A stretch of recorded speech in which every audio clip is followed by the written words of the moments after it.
გზა, რომელიც რუსთავის ნომერ მე-12 პენიტენციურ დაწესებულებამდე მიდის, ნიკა გვარამიამ თავად გაიარა. ის ციხეში საკუთარი ფეხით მივიდა და პოლიციაშიც თავად დარეკა. საბოლოოდ გვარამიას ხელბორტკილები სწორედ პენიტენციური დაწესებულების მოსაცდელში დაადეს. დაპატიმრების შემდეგ ის ჯერ პოლიციის სამმართველოში გადაიყვანეს. მოგვიანებით კი უკან დააბრუნეს და რუსთავის ციხეში შეასახლეს.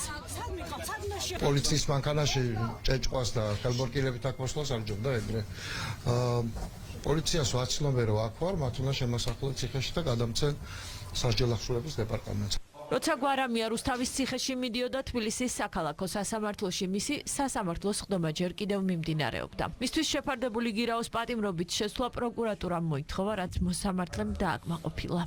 ამ საქმეში მთავარი პრობლემა არის სამართლებრივი შეფასება და არა ფაქტები და ბუნებრივია შემდეგ სხდომებზე უკვე ჩვენ პოზიციას დავაფიქსირებთ. ცხადია ნიკასთან შეთანხმებით. მან არ გადაიხადა აღკვეთის ღონისძიების სახით განსაზღვრული გირაოს ოდენობა, ასევე ამას დაემატა ის გარემოება, რომ ბრალდებული არ წინა სხდომაზე, არ დღევანდელ სხდომაზე არ გამოცხადდა, რაც პირდაპირ მიუთითებდა მისი მხრიდან მომდინარე საფრთხეზე, რომ მომავალშიც არსებობდა მისი მხრიდან თუნდაც მიმალვის საფრთხე.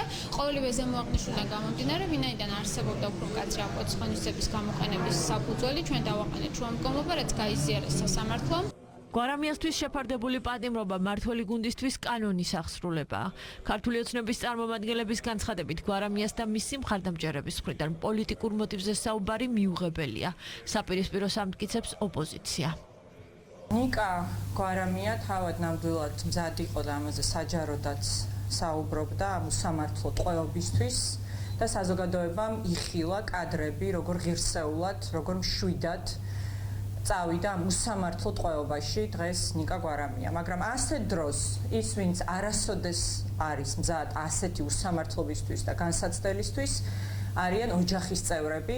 რაიმე კანონის დაცვაზე საუბარი არის ცინიზმი, მათ დაარღვიეს და ფეხქვეშ გათელეს საქართველოს კონსტიტუცია. რაც არ უნდა პოლიტიკური არ რაღაც პოლიტიკურ თამაშებში ჩაერთოს ბატონი გვარამია და მისი კოლეგები, ფაქტი ერთია, მათ დაარღვიეს კანონი და ძალიან სამწუხაროა, რომ ისიც და მისი კოლეგებიც ამ კანონის დარღვევას და შემდგომ პროკურატურის რეაგირებას ახდენენ ხოლმე, აქცევენ ხოლმე პოლიტიკური თამაშების ერთ-ერთ იარაღად. პირველი შემთხვევა არ არის, რასაც ხედავთ ზოგიერთი პოლიტიკოსის მხრიდან კანონის დარღვევას. ეს ყველაფერი ხდება მიზანმიმართულად, თუმცა როდესაც ჩვენ არ ვღებ კანონს, რა თქმა უნდა, პოლიტიკოსის სტატუსი ვერ იქნება ამ ყველაფრის ფარად. ნიკა გვარამიას ბრალდების საქმე პარლამენტის დროებითი საგამოძიებო კომისიის ხდომაზე გამოუცხადებლობას ეხება. მას პირველ ჯერზე 30,000 ლარიანი გირაო ჰქონდა შეფარდებული, რომელიც კანონით დადგენილ ვადებში არ გადაიხადა.